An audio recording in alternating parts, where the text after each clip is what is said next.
So we're seeing all these parliamentarians coming to Israel, and you've been involved in this. What is the significance on the national level, also on the Jewish level, of what we're seeing here today?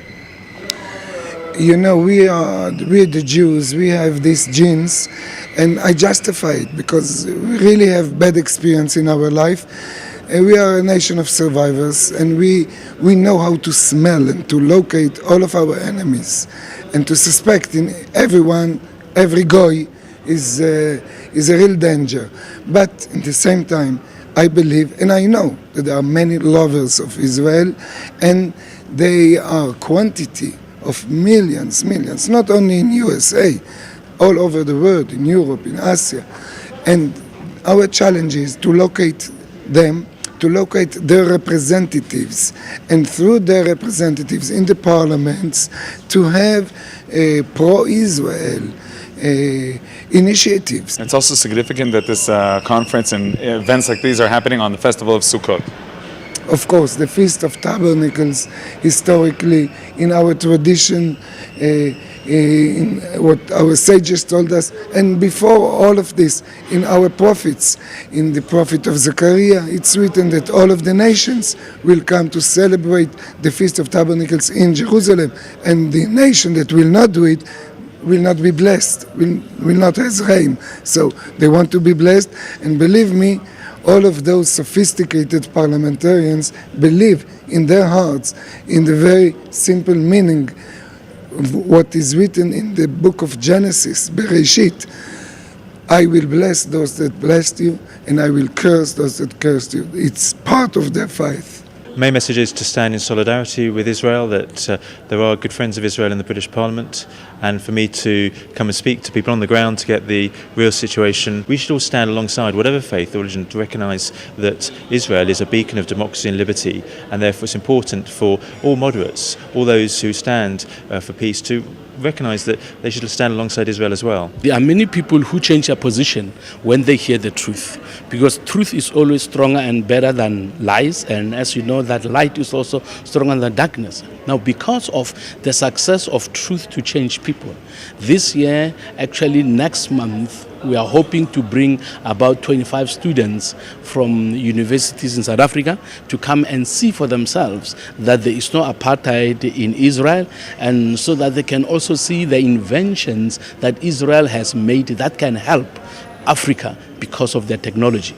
My personal view is that we still have in the whole Western world a problem with anti-Semitism. It is still alive, and unfortunately it's something very bad that had happened under the last 1 millennium at least, and we have not been able to end it. How do you understand the hate against Israel, the anti-Israel sentiment that we're seeing around the world? We're seeing it in Sweden, we're seeing it in Europe, we're seeing it everywhere.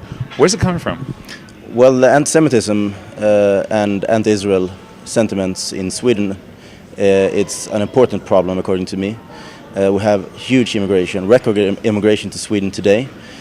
People from the Middle East and Africa that bring with them hatred against Jews, and even the Jewish communities in Sweden have now officially and publicly said that the anti-Semitism of Sweden today is an important problem, unfortunately. Well, in some areas, the attitude towards Israel is unfortunately hardening. We see some people becoming more radical in their attitude because they are being fed lies about Israel being an apartheid state. That is why people who know the truth and who know that Israel has the right to exist within safe and secure borders need to find one another, stand together, and make a defense by telling the truth about what's happening in the Middle East. Many of the people who support the anti-Israel lobby groups are people who do not have all the information. So it is our responsibility to inform our people, particularly Christians, that Israel is our friends, they are our brothers and sisters, and we must stand with them because the enemies of Israel are also the enemies of Christians. You're fighting the boycott propaganda in Britain? Yes, as many of us recognising that, indeed, the Prime Minister, David Cameron, is very clear about this and other issues, that that we don't support boycotts. We recognise the importance of good trade links, that it's through good trade and relationships that we can support peaceful coexistence. Now, in terms of the politics, we're also seeing the recognition in the Palestinian state. Where's that going, and are you trying to struggle against that? Well, it's a new social democratic government, and they have the Green Party in the government, and the Green Party is very, very left-wing. And the Social Democrats have had a long history with the pro-Palestinian cause, with Fatah, giving them money and having relations for a long time. So it's not that surprising. And now we have a minister in the government who took part in the Gaza flotilla. So this is the situation Sweden is in.